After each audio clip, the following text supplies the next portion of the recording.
Well, if you go back to the 70s and 80s, the Packers definitely experienced a whole lot of pain because they weren't winning diddly squat. So yeah, I mean, I wasn't alive, so that worked out. Yeah. But yeah, no, Saturday that game was painful. You still got to My beat Jordan team got Love outplayed. Your team just got wrecked in the final few minutes. 5 minutes, we're up by 10, and that was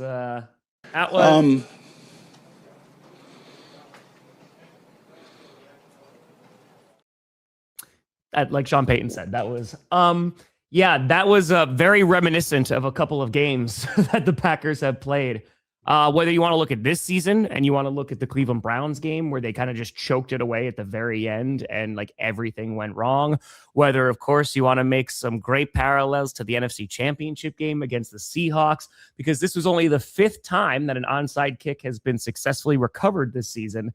And of course, it's against the Packers. But Jordan Love, dude. 5 this season? There's only been 5 this season, yeah. That seems like a lot to me. Been 5. That was the 5th. Jordan Love getting knocked out of that game. So he goes out very early in that game with a concussion. Malik Willis steps up, and Malik Willis had a hell of a game, dude. And this is why we love having Malik Willis on the team, because it opens up the run game. The Packers had nearly 200 yards of rushing, and it was like, oh, damn. Okay. Like this team might be able to get it done. Malik Willis gets banged up at the end of that game too. But it just, it was a plethora of errors as the Packers had a 99% chance to win that football game at a point.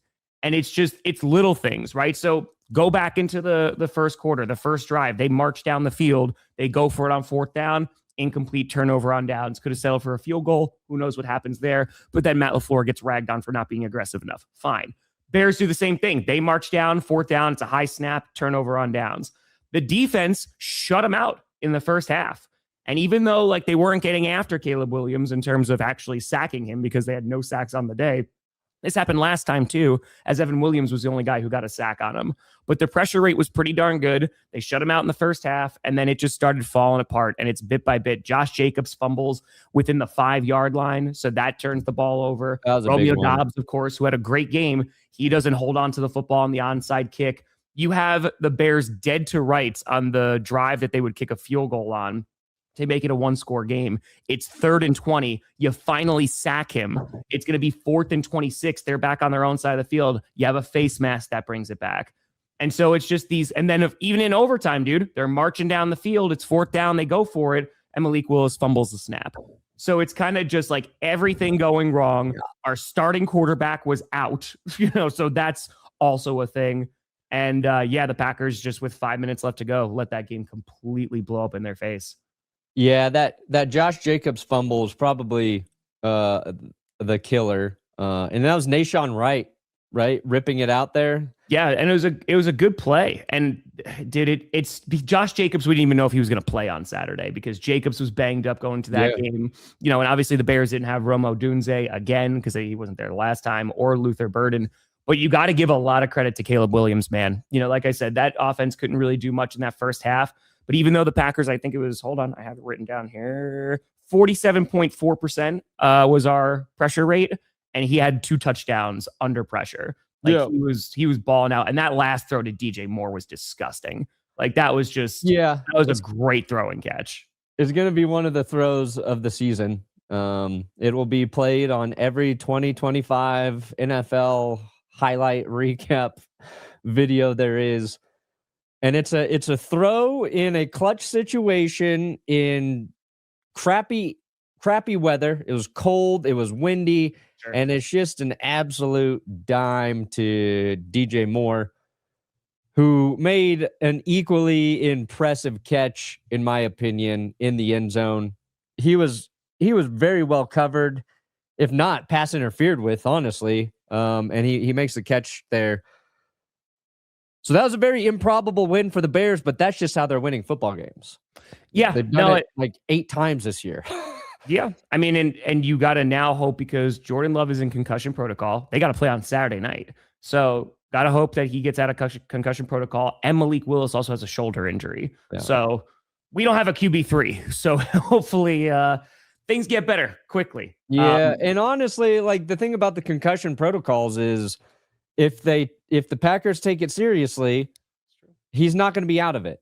There's no concussion heals in 7 days. No. So that's one of those things. Every now and then players get cleared from concussion protocol in a week. But he will be at a much higher risk to get another one if he plays on Saturday.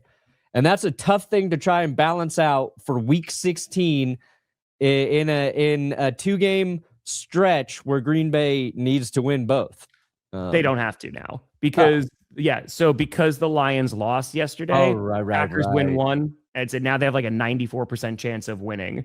So here's the thing. They're going up against the Ravens, who Lamar Jackson has a back injury because he got hurt last night. So who the hell knows what that's going to happen? Yeah, the Packers, that was the case. If the Packers want to win the division, the Bears have to lose their last 2 games. They're going against the 49ers on Sunday Night Football, and then they got the Lions in Week 18. Wow. But Lions could be eliminated by that point. Lions, technically, the Packers could make the playoffs before they even step foot on the field on Saturday, because if the Vikings beat the Lions, that's it. They play Saturday too, Vikings. Oh, no, they play on Christmas. They play on Christmas. Dude, and the Vikings defense right now is playing pretty good football. But J.J. McCarthy just got hurt. He's got a hand injury. Yes. So I don't know if that moves the needle for me, but who knows? Who knows? But this is, I think we can all agree that if the Bears win, right, and they win the division and they finish as the 2 seed and the Packers settle in at the 7 seed, we're going to get a rematch wild card weekend. Let's go. Let's do it. Yeah, it's a little unfortunate we can't get a Packers-Cowboys playoff game. That would have been fun. Huge fan, Tom. Tom, please do me one favor. Say, bear down in the playoffs because we are going to defeat them in the rubber match. You still haven't beaten Jordan Love playing a full game. You still haven't. You still haven't. We'll see you. We'll see you in January. But it felt like a Scooter Magruder impression right there. That was great game. Yeah, but my team could actually make the playoffs. You can make the playoffs. Yes. Well, I don't know what we'll do from there, but we could. Gotta win another game, and or the Lions gotta lose. But no, Caleb Williams played his ass off, man. He deserves a lot of credit. And Ben Johnson, man, he has been that guy. He has been that guy all season. You want to talk about culture shift? As good as advertised, if not better. Lions be missing him right now. Yeah, when you see Detroit get held to 15 rushing yards in a game, like that's insane. First off, that's just insane.